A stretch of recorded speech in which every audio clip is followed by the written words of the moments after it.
Hi, my name is Heather Bittner-Fagan, and this is a webinar on specific aims and the specific aims page. So once upon a time, I want you to imagine different reviewers. One reviewer is receiving your proposal, and this is someone who really feels that this is right in their bailiwick, and they are sitting down at their desk with their pencil, cup of coffee in hand, line by line, reading everything that you write. On the other hand, there's another reviewer who is, flying down to the review and has a big stack in front of them. They're sitting in first class, they get their glass of wine, and they have a stack of 10 of these to read through. And so my point is that everybody reads these differently, but everybody focuses on the specific aims and the specific aims page. It is the most important part of your proposal. It is the first section read and the last section read, and it is the part that will be read by every reviewer at the meeting. So I want to remind you of the NIH review criteria because these are sort of built in and give you some guidance as to what should be in your specific aims page. Significance, innovation, approach, some things about the investigator and the environment.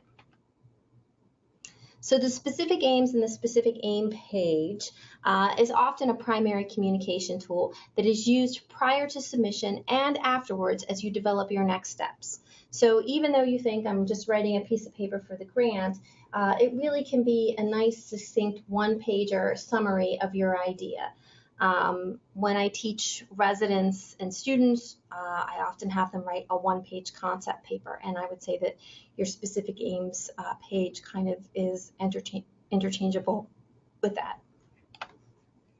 All right, so a good specific aim should be in the simplest language possible.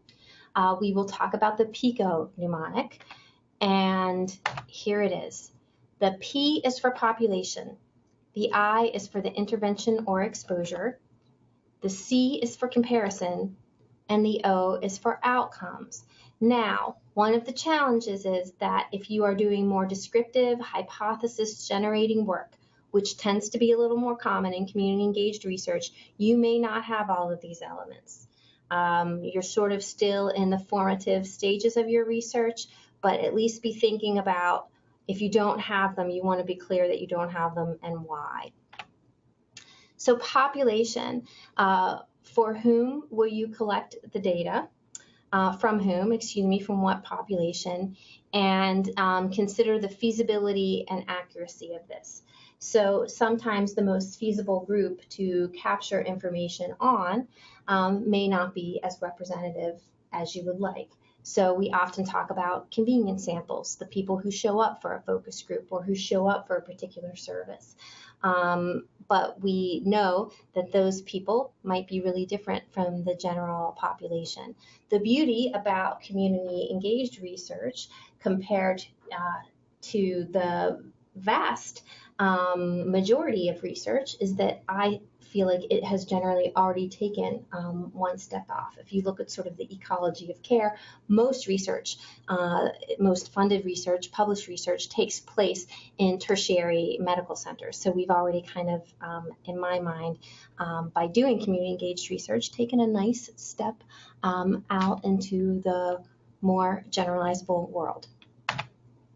So I is for the intervention or exposure. Again, a little bias towards our more classic clinical research, but you want to think about a characteristic or event associated with the primary outcome. But if you are generating hypothesis, think about the characteristics that you plan to observe. I think sometimes we're a little too willing to throw up our hands and say, oh, this is hypothesis generating, but in your mind that there are a couple characteristics that you're going to be paying a little bit closer attention to, because in the back of your mind you do have some hypothesis about what is going to matter.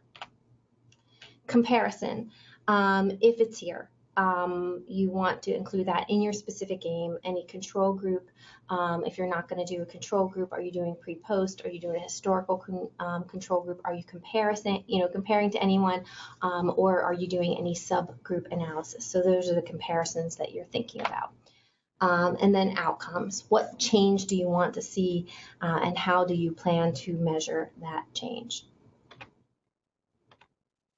So the specific aims page, the big picture, this aim should tell people the what of what you're doing, the how you're going to do it, who are you doing it with and to, who is included, who's the comparison, what data will you collect, and what will you measure.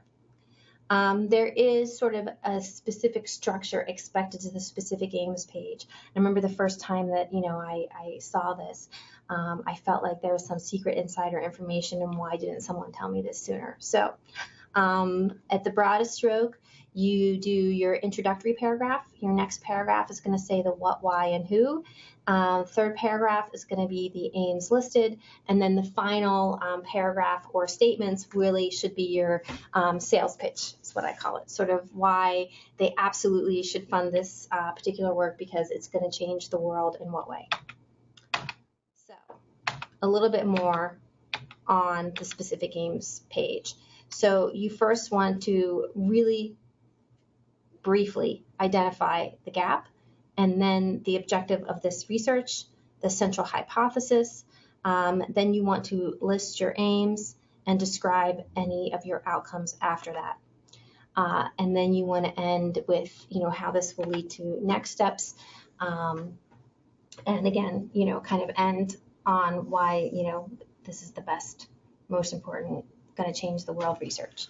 The introductory paragraph, a little more detail on that. You always want to include here the relevance to human health if it's not obvious, a brief summary of the current knowledge, the gaps in the knowledge, and why should someone care about this gap. It's not just to say enough that, no one's researched this before, but why should someone research this?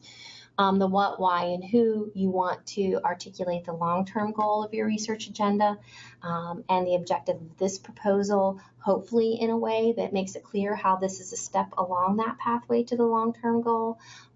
You want to be clear once you articulate the objective of this proposal, what will be possible because of this work. And you also do want to include here why you and your team. Again, some aims, do's, and don'ts, and some of you who are more seasoned may have heard this 100 times, but again, the first time I heard it, I remember I felt like, how come no one ever told me that? All right, so never make aim 2 impossible if aim number 1 doesn't work. So for instance, the classic example is we're going to create and validate a tool, and then we're going to use that tool, aim 2 is we're going to use that tool to measure some great outcome. Well, what if it doesn't work? What if your tool is really stinky? Then you can't do number 2. You want to make aim 1 and 2 related. In fact, there should be a nice kind of stepwise progression to 1, 2, and maybe 3, and not kind of like feeling like you jammed 3 different research proposals into one project. Aims should be interconnected, yet not dependent. So that's a fine art. They should be logical and stepwise. And you should have 2 or 3, but no more. If you're getting beyond that, you're probably not really writing specific aims, or you're trying to jam way too many things into one proposal. Specific aims should be declarative. They should have a verb in them. It should be about measuring, assessing, calculate it, quantify, demonstrate, categorize, determine, develop, compare, identify. It should be an action.